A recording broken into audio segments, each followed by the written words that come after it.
സംസ്ഥാന പോലീസ് മേധാവിയെ തീരുമാനിക്കുന്നതിന് വേണ്ടിയുള്ള UPSC യോഗം ഈ മാസം 26-ന് ചേരും. MR അജിത് കുമാർ ഉൾപ്പെടെ 6 പേരുടെ ചുരുക്കപ്പട്ടിക സർക്കാർ സമർപ്പിച്ചിട്ടുണ്ട്. അതിനിടെയാണ് ADGP MR അജിത് കുമാറിനെതിരെ DGP റിപ്പോർട്ട് സമർപ്പിച്ചത്. വിവരങ്ങളുമായി ബിനോയ് ചേരുന്നു. ബിനോയ്, എന്തൊക്കെയാണ് വാർത്തയുടെ കൂടുതൽ വിശദാംശങ്ങൾ?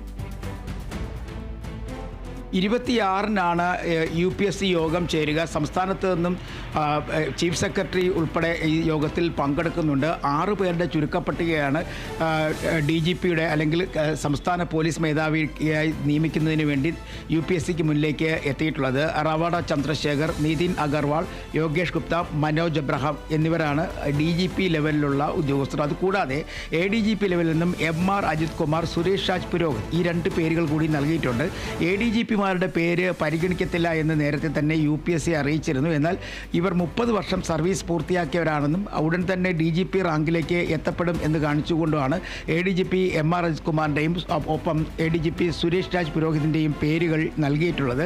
ഈ പേരുകൾ പരിഗണിക്കുന്നത് പിന്നീടായിരിക്കും. അതേസമയം 3 പേരുടെ ഒരു ചുരുക്കപ്പട്ടികയായിരിക്കും UPSC നൽകുക. അതിൽ നിതിൻ അഗർവാൾ, ഒപ്പം യോഗേഷ് ഗുപ്ത, റവാഡ ചന്ദ്രശേഖർ ഈ 3 പേരുകളാണ് ആദ്യ 3 പേരായുള്ളത്. ഇതിൽ യോഗേഷ് ഗുപ്തയ്ക്ക് ഇതുവരെയായും വിജിലൻസ് ക്ലിയറൻസ് സർട്ടിഫിക്കറ്റ് നൽകിയിട്ടില്ല. അതായത് അദ്ദേഹത്തിൻ്റെ സ്ഥിതി വിവരങ്ങളും ഒപ്പം അദ്ദേഹത്തിൻ്റെ സർവീസിലുണ്ടായുള്ള മാറ്റങ്ങളെയും കുറിച്ചുള്ള സർട്ടിഫിക്കറ്റുകൾ ഒന്നും തന്നെ സംസ്ഥാന സർക്കാർ ഇതുവരെ നൽകിയിട്ടില്ല. ഈ സർട്ടിഫിക്കറ്റ് വേണം എന്നാവശ്യപ്പെട്ടുകൊണ്ട് യോഗേഷ് ഗുപ്ത മുഖ്യമന്ത്രിയുടെ പരാതി പരിഹാര സെല്ലിലേക്ക് കത്തയച്ചെങ്കിലും അതിന് മറുപടി നൽകിയില്ല. ഒപ്പം മുഖ്യമന്ത്രിയെ കാണുന്നതിന് വേണ്ടി അദ്ദേഹം സമയം ചോദിച്ചിരുന്നെങ്കിലും സമയം നൽകിയതുമില്ല. എന്തായാലും ഈ UPSC തീരുമാനങ്ങൾ ആശ്രയിച്ചിരിക്കും ഇവിടെ നിന്നും പോലീസ് മേധാവിയെ സംസ്ഥാന സർക്കാർ തീരുമാനിക്കുക. ഈ 3 പേരും, അതായത് യോഗേഷ് ഗുപ്തയും നിതിൻ അഗർവാളും റവാഡ ചന്ദ്രശേഖറും ഈ 3 പേരും പേരുകളിലായിരിക്കും അന്തിമ പട്ടികയിൽ വരാൻ സാധ്യത. ഒപ്പം ഇതിൽ ആരെങ്കിലും ഒരാൾ പിന്മാറിയാൽ മാത്രമേ മനോജ് എബ്രഹാമിൻ്റെ പേര് ആ പട്ടികയിലേക്ക് വരികയുള്ളൂ. മനോജ് എബ്രഹാമിൻ്റെ കാലാവധി 2030 വരെ ഉണ്ട്. അതായത് ഇനി 5 വർഷം കൂടി അദ്ദേഹത്തിന് സർവീസിൽ തുടരാൻ കഴിയും. ഇപ്പോൾ ഉള്ള പട്ടികയിലുള്ള ഒട്ടുമിക്ക ഉദ്യോഗസ്ഥർക്കും 2030 വരെയാണ് സർവീസ് കാലാവധി ഉള്ളത്. അതുകൊണ്ട് തന്നെ ഇടയ്ക്ക് ഒരു മാറ്റം ഉണ്ടാവാനുള്ള സാധ്യത നമുക്ക് തള്ളിക്കളയാം. UPSCയുടെ ലിസ്റ്റ് വന്നതിന് ശേഷം സംസ്ഥാന സർക്കാരായിരിക്കും അതിൽ നിന്നും പോലീസ് മേധാവിയെ തീരുമാനിക്കുക. അത് മുഖ്യമന്ത്രിയും ഒപ്പം തന്നെ മുഖ്യമന്ത്രിയുടെ ക്യാബിനറ്റും ചേർന്നായിരിക്കും DGPയുടെ കാര്യത്തിൽ അന്തിമ തീരുമാനമെടുക്കുക. ഇപ്പോഴത്തെ DGP ഷെയ്ഖ് ദർബസ് സാഹിബ് ഈ മാസം 30-ന് വിരമിക്കാൻ ഇരിക്കുകയാണ്. അതിന് തൊട്ട് മുമ്പാണ് കഴിഞ്ഞ ദിവസം ADGP MR അജിത് കുമാറിനെതിരെയുള്ള ഒരു റിപ്പോർട്ട് DGP സംസ്ഥാന സർക്കാരിന്, അതായത് മുഖ്യമന്ത്രിക്ക് കൈമാറിയത്. കാരണം പൂരം കലക്കലുമായി ബന്ധപ്പെട്ട വലിയ തരത്തിലുള്ള വിവാദങ്ങളും വാദപ്രതിവാദങ്ങളുമായിരുന്നു ഉയർന്നു വന്നത്. ഇതേ തുടർന്ന് മന്ത്രി K രാജൻ മുഖ്യമന്ത്രിക്കും DGPക്കും നൽകിയ പരാതി ഉണ്ടായിരുന്നു. ആ പരാതിയുടെ അടിസ്ഥാനത്തിൽ ത്രിതല അന്വേഷണമായിരുന്നു അന്ന് പ്രഖ്യാപിച്ചത്. 3 തട്ടുകളായുള്ള അന്വേഷണം. അതിൽ ഈ പൂരം കലക്കലിൽ മുഖ്യ പങ്ക് MR അജിത് കുമാർ വഹിച്ചു എന്ന തരത്തിൽ വലിയ ആരോപണങ്ങൾ കോൺഗ്രസിൻ്റെ ഭാഗത്തു നിന്നും CPIയുടെ ഭാഗത്തു നിന്നൊക്കെ ഉയർന്നു വന്നിരുന്നു. ആ സാഹചര്യത്തിൽ DGP നേരിട്ടാണ് ഈ സംഭവത്തെക്കുറിച്ച് അന്വേഷിച്ചത്. അദ്ദേഹത്തിൻ്റെ കീഴിൽ 3 ഉദ്യോഗസ്ഥൻ, ക്രൈംബ്രാഞ്ച് ഉദ്യോഗസ്ഥരെയും നിയമിച്ചിരുന്നു. ആ അന്വേഷണ റിപ്പോർട്ടാണ് ഇന്നലെ മുഖ്യമന്ത്രിക്ക് സമർപ്പിച്ചിരിക്കുന്നത്. അതിൽ പ്രധാനമായും പറയപ്പെടുന്ന കാര്യം, റിപ്പോർട്ട് MR അജിത് കുമാറിനെതിരെ ഗൗരവപരമായ ആരോപണങ്ങൾ ഉന്നയിച്ചത് കൊണ്ടുള്ളത് തന്നെയാണ്.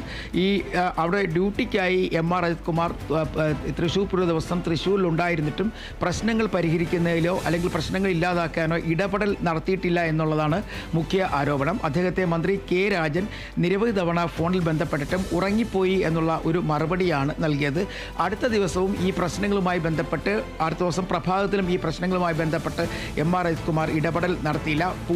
പൂരം കലങ്കിയതുമായി ബന്ധപ്പെട്ട് ദേവസ്വം ബോർഡ് അധികൃതർ വലിയ തരത്തിലുള്ള ആരോപണങ്ങൾ ഉന്നയിച്ചിട്ടും പരാതികൾ ഉന്നയിച്ചിട്ടും അത് അന്വേഷിക്കാനോ കമ്മീഷണറെ തിരുത്താനോ, അതാണ് തൃശ്ശൂർ സിറ്റി പോലീസ് കമ്മീഷണറെ തിരുത്താനോ തയ്യാറായില്ല. അത്തരത്തിൽ ഗൗരവപരമായ ആരോപണങ്ങളാണ് ADGP MR അജിത് കുമാറിനെതിരെ ഷെയ്ഖ് ദർബസ് സാഹിബ് സംസ്ഥാന പോലീസ് മേധാവി നൽകിയ റിപ്പോർട്ടിൽ ഉള്ളത്. ഈ റിപ്പോർട്ട് മുഖ്യമന്ത്രിക്ക് സമർപ്പിച്ചു കഴിഞ്ഞു. ഈ റിപ്പോർട്ടിൽ മേൽ നടപടിയെടുക്കണോ അല്ലെങ്കിൽ വേണ്ടയോ ഇല്ലയോ എന്നുള്ള കാര്യം തീരുമാനമെടുക്കുക മുഖ്യമന്ത്രിയായിരിക്കും.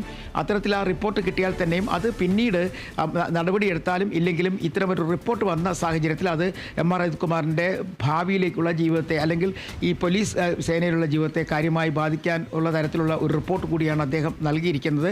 എന്തായാലും ഈ മാസം 30-ന് വിരമിക്കാനിരിക്കെ സേനയ്ക്ക് അദ്ദേഹം ഇത്തരത്തിലുള്ള റിപ്പോർട്ട് നൽകിയത് പോലീസ് സേനയിൽ തന്നെ വിവിധ തരത്തിലുള്ള അഭിപ്രായങ്ങൾ ഉയർന്നു വന്നിട്ടുണ്ട്. 26-ാം തീയതി DGPയെ നിയമിക്കുന്ന അല്ലെങ്കിൽ സംസ്ഥാന പോലീസ് മേധാവിയെ തീരുമാനിക്കുന്നുള്ള അന്തിമ ലിസ്റ്റ് കൂടി വരുമ്പോഴേക്കും പോലീസ് സേനയ്ക്കകത്തുള്ള ഗൗരവപരമായ പരാമർശങ്ങൾ, പരാതികൾ എന്തൊക്കെയാണെന്ന് നമുക്ക് മനസ്സിലാകാൻ കഴിയും. ശരി. സംസ്ഥാന പോലീസ് മേധാവിയെ തീരുമാനിക്കുന്നതിന് വേണ്ടിയുള്ള UPSC യോഗം ഈ മാസം 26-ന് ചേരും. MR അജിത് കുമാർ ഉൾപ്പെടെ 6 പേരുടെ ചുരുക്കപ്പട്ടിക സർക്കാർ സമർപ്പിച്ചിട്ടുണ്ട്. അതിനിടെയാണ് ADGP MR അജിത് കുമാറിനെതിരെ DGP റിപ്പോർട്ട് സമർപ്പിച്ചത്. ഡി ബിനോയാണ് വിവരങ്ങൾ നൽകിയത്.